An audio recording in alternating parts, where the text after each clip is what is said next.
Հեռուստատեսության և ռադիոյի հանձնաժողովի նախագահ Տիգրան Հակոբյանը չի բացառում, որ ազգային ժողովում քննարկվելիք լրատվամիջոցներին վերաբերող նախագծից կհանվի մտահոգության առիթ տված հիմնական կետը։ Ըստ դրա, օտարերկրյա ծրագրերում արգելվում է Հայաստանի ներքաղաքական կյանքին միջամտության բովանդակության տարածելը։ Տիգրան Հակոբյանի խոսքով այս ձևակերպումը վիճահարույց են համարում ոչ միայն մեդիադաշտի փորձագետները, այլև պետական տարբեր կառույցներ։ Դեռ վեճեր կան, չբացեմ ամբողջ խոհանոցը, օրինակ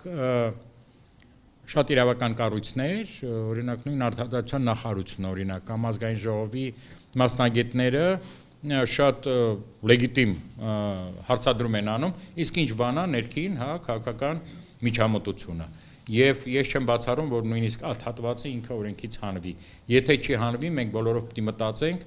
այնպիսի ճիշտ մեկնաբանություն տանք, որպեսզի դա տարեթերցում հետո չպարունակի եւ չտա մեզ,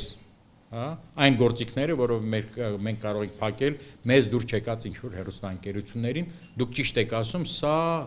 սա դեռ լուծված խնդիր չի, որտեղ նաեւ միջազգային պրակտիկայում շատ դժվար ենք մենք գտնում այդ ձևակերպումը ներքին գործերի մեջ խառնվելը, իսկապես չհրաշայինք, որտեղ այս հարցին պատասխանեցի ցանկացած դրսից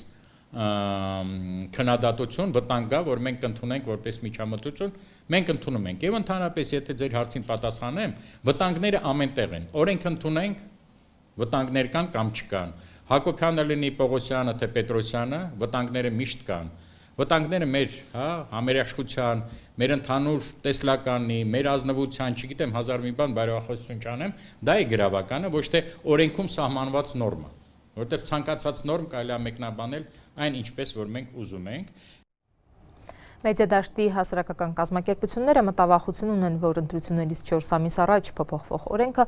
քաղաքական նպատակահարմարությամբ կարող է կիրառվել սպառնալով խոսքի ազատությանն ու բազմակարծությանը։ Մարդու իրավունքների հարցերով փորձագետ Արա Ղազարյանը կարծում է նախագծից հոդվածը միանշանակ պետք է հանվի, կարգավորումը իրավաբանը անիրավաչափ է որակում։ Նրան այն հիշեցնում է օտարերկրյա գործակալների մասին Ռուսաստանի եւ Վրաստանի օրենքների առանձին բաղադրիչներ։ Անորոշ է նախ եւ առաջ մշուշոտ է, հստակ չէ, իսկ եթե մի կարգավորում հստակ չէ, դա վտանգավոր է, ուրեմն կարող է չարաշահվել,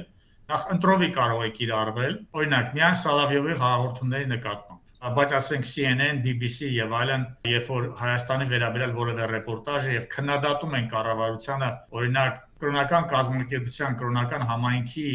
ինքնավարության իրավունքը խախտելու ուղղությամբ սուր քննադատություն հնչում, դա նույնպես կարելի է մեկնաբանել որպես ներքաղաքական կյանքի միջամտություն կամ վարչապետի ինչ-ինչ որոշումները եւ այլն դրա վերաբերյալ վերլուծական որևէ ռեպորտաժ նույնպես կարող է մեկնաբանվել որպես ներքաղաքական կյանքի միջամտող։ Այսինքն այն արժեքավոր տեղեկությունը, որ հանրությունը իրավունք ունի ստանալ եւ ցանկանում է ստանալ,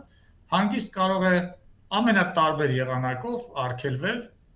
նման դրույթի առկայությամբ։ Բոլորս էլ հասկանում ենք, սա հիմնականում Տիգրան Հակոբյանը նախկինում միշտ էլ ասել է սլակները ուղղում են ռուսական ալիքների ուղղությամբ, որտեղ այո, Ուկրաինայի պատերազմի ռոպագանդա տեղի ունենում է։ Բայց դրա համար ուղղակի երևույթը կոչեք իր անուններով, պատերազմի ռոպագանդա, բռնության արդարացում, ցեղասպանության արդարացում, որոնք նաև հանցագործություններ են։ Ինչու բերել նման անորոշ, լայն եւ բազմախոհությանը էապես վտանգող ձևակերպում, նախորդ իմանալը, որ ես թեկուզ Եվրոպայի խորհուրդը սա որևէ կերպ չի ընդունել։ Բացարձակապես Աշկերտսպա կարող եմ ասել, որ սա մերժվելու է։ Եվ վերջո այս դրույթը ինձ հիշեցնում է օտարերկրյա գործակալների մասին Ռուսաստանի եւ Վրաստանի օրենքի առանձին բաղադրիչները, որտեղ սա ուղղված է օտարերկրյա իրավաբանական